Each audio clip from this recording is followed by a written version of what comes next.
సాక్షి editor Dhananjaya రెడ్డిపై ఆంధ్రప్రదేశ్ కూటమి ప్రభుత్వము పోలీసులను ఉసగొలిపి ధనంజయ రెడ్డి ఇంట్లోని సోదాలు నిర్వహించడం సరైంది కాదు.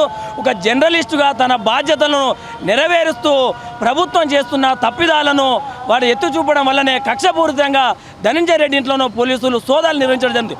సోదాలు చేయడంలో తప్పులేదు, కానీ సోదాలు చేసే ముందు నోటీసులు ఇచ్చిన తర్వాతనే సోదాలు నిర్వహించాలి. కానీ కక్షపూరితంగా జర్నలిస్టుపై సోదాలు నిర్వహించి ప్రభుత్వాలు ఇబ్బందులు పడుతూ ఉన్నాయి. ఇది సరైంది కాదు.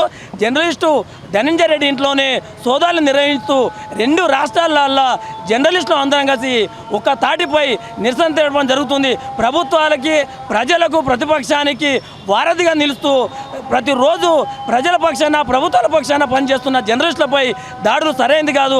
ప్రభుత్వాలు ఇలాంటి చర్యలు విరమించుకోవాలని చెప్పేసి జర్నలిస్టుల పక్షాన ఖండించడం జరుగుతుంది.